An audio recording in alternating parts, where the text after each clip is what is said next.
They do have a timeout. Decide not to use it. Curry, way downtown. Bang! Bang! Oh, what a shot from Curry!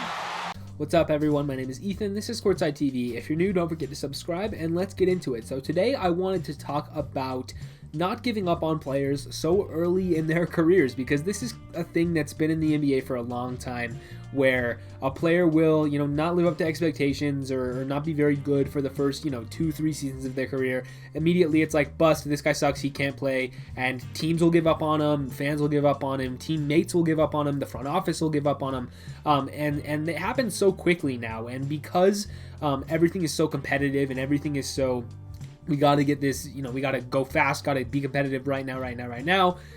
Players, fair or not, don't get a chance to really develop and show what they can do if they struggle early in their career, because, if you're not playing well for the first 2 or 3 seasons, then you might be on a different team, you might have a different coach, you might, be playing in the G League trying to work your way back, and, it's tough for young players. So I kind of wanted to talk about that, some players' development cycles, and how I think this could kind of shift over the next couple of years, because this kind of ties into my last video, actually, and we'll get into that.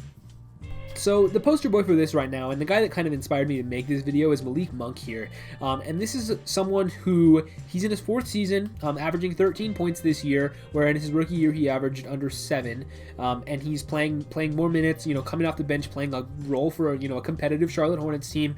And we just saw him hit that game winner the other night against the Sacramento Kings, that game-winning and one layup that he had. He's been awesome this year. He's had, multiple games scoring 30 points or more. He's doing it efficiently. He's becoming, a lot of people have compared him to those like spark plug six-man type scorers. Think like Lou Williams, Jamal Crawford, like Terrence Ross and Norman Powell, even though those guys have started at points, but you guys kind of know the role that I'm talking about here, the 6-man spark plug scorer off the bench. And Malik Monk has been that this year for the Hornets, and he's been very good at it. He's been able to come in, do all those things and just be able to be instant offense, take a ton of shots. The coaches trust him to be able to come in and score when they need buckets for them. And that's been his role, and he's been very good. And it was not everybody was kind of ready to give up on Malik Monk, especially after how last season went for him, because he got that suspension for, I think, PEDs, and he, for, like I said, for his first couple of years, he wasn't that good, didn't really play much, but this year he's, playing a lot more minutes, and he's getting more opportunity, and he's making good on it. So good for him, right, being able to show what he can do and earning his way into the Hornets rotation, and this is a contract year for him. It was likely that, had he not played well this year, had he come out and looked, the same as he had for the past couple of seasons, he would have either been, traded at the deadline this year and probably not extended by anybody, doesn't get an extension on his rookie deal, maybe he signs a minimum somewhere or goes to the G League, but that was kind of the trajectory he was on, similar, like, think about how Josh Jackson has been the last couple of years, where he's kind of had to work his way back into the league because he hasn't lived up to the hype of a high draft pick. And Malik Monk was on that trajectory until just recently, just this year, where he's been playing really well, and it looks like the Hornets are probably going to want to keep him around. We'll see how things go. Obviously, things can change between now and the offseason, but he looks like a guy who Charlotte is going to want to, maybe potentially try to extend. So this is, a pretty dramatic turnaround for him, and there's been other examples of this. But he is one of the more prominent ones in recent memory. So I kind of wanted to talk about how teams give up on players so quickly, because this guy was drafted when he was 19 years old. He's in his 4th season. He's only 22. So think about that. 22 years old is still very, very young. He hasn't had much time to develop. I think he was a one-and-done college player, and then went straight to the NBA, and obviously he wasn't quite ready when he first showed up in the league, and that's fine. He was drafted 11th overall, so, a lottery pick, and there's obviously some expectations associated with that, specifically him being drafted ahead of guys like Donovan Mitchell and Bam Adebayo. And I think Siakam was in that draft as well, or maybe he was the year before. But there's a couple, there's some pretty good players drafted after Malik Monk. So that's kind of the thing where it's like, okay, well, he was drafted ahead of these guys, and this is a lottery pick, so he has to produce right away. On the Hornets, he didn't have a consistent role. He was super young, had, like I said, struggled with PEDs, has had some injuries at points, and so it's been a bumpy ride for him. But the Hornets were able to stick with him through it. I think at points there was trade rumors for him, and they were probably pretty close to giving up and shipping him somewhere else. But by sticking with Malik Monk and giving him the opportunity to get some minutes this year, they found themselves a nice player. And I think this is something that could be done with a lot of other guys. We've seen, teams give up on players so quickly, and you might be losing out on something by doing that. So if we just want to look at the 2017 draft, which is Monk's draft class here, there have been a couple players in a similar situation as him. Specifically, Dennis Smith Jr. is another guy who has been already moved twice in his career. He's been traded twice now, and he has been on the Pistons for a little while. And I'm not going to say he's been setting the world on fire, because he hasn't been, but he's been solid, playing decent basketball for the Pistons. And with the Knicks, he didn't really get much of a chance at all this season. Last year he played a little bit. This year he only played 3 games with the Knicks before being traded a couple weeks ago. So he just wasn't in the rotation, wasn't getting opportunity. Now with the Pistons, he's got a chance to play a little bit and see what he can do. And maybe it ends up working out for him and he ends up sticking in the league. Maybe not.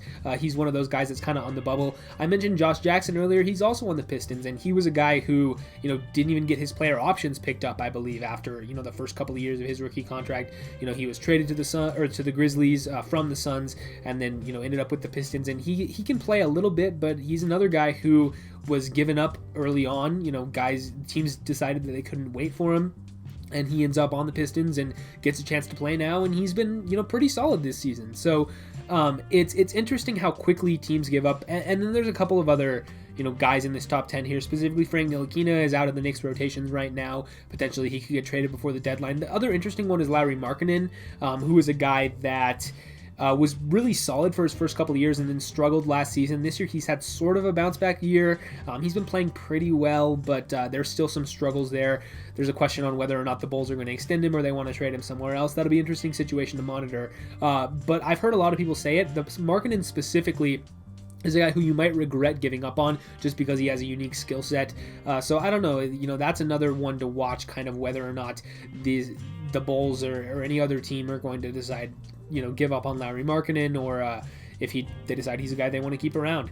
And Lonzo Ball, you could also probably throw into that category. There's trade rumors of him with the Pelicans and stuff. He's already traded from the Lakers. That's kind of a different scenario, but yeah, he's been traded once. He might get traded again. Who knows?